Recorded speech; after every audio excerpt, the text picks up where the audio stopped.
2009년 이후 지난 10년간 단 한 번도 1위 자리를 내주지 않았던 일본 맥주. 하지만 일본의 일방적이고 굴욕적인 수출 규제에 맞선 한국민의 소비자 불매운동의 영향으로 지난 7월 3위로 떨어지더니 급기야 8월에는 10위권 밖으로 밀려났습니다. 그동안 일본은 한국에 일본산 맥주를 팔아 정말 많은 수익을 내고 있었는데요. 그 예로 작년 8월 기준으로 일본이 한국에 맥주를 판매한 금액은 무려 756만 6천 달러. 우리 돈으로 한 달에만 대략적으로 90억이라는 어마어마한 금액이었습니다.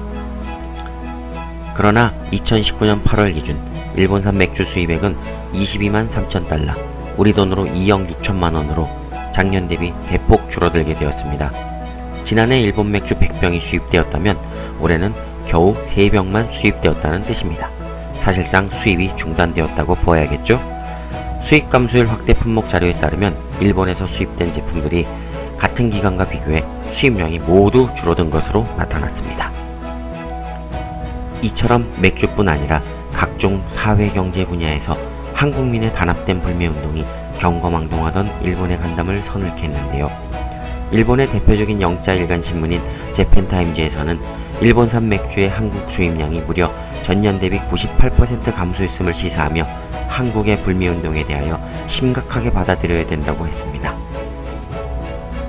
그러나 이러한 진실에도 여전히 일부 일본 내 언론사들과 기자들은 한국의 불매운동에 대하여 제대로 된 기사를 내지 않는 것 같습니다.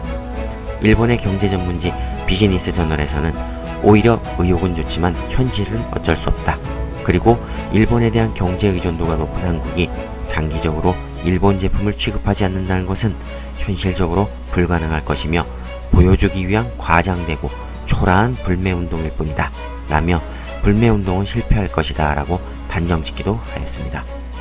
이렇게 일본의 편향된 시각에 입각해 다른 나라를 헐뜯어서라도 일본을 상대적 우위로 몰고 가는 기자들과 언론, 그리고 눈과 귀를 막고 사는, 진실을 거부하며 사는 일본 국민이 정말 불쌍해지네요. 이상 만화경TV였습니다.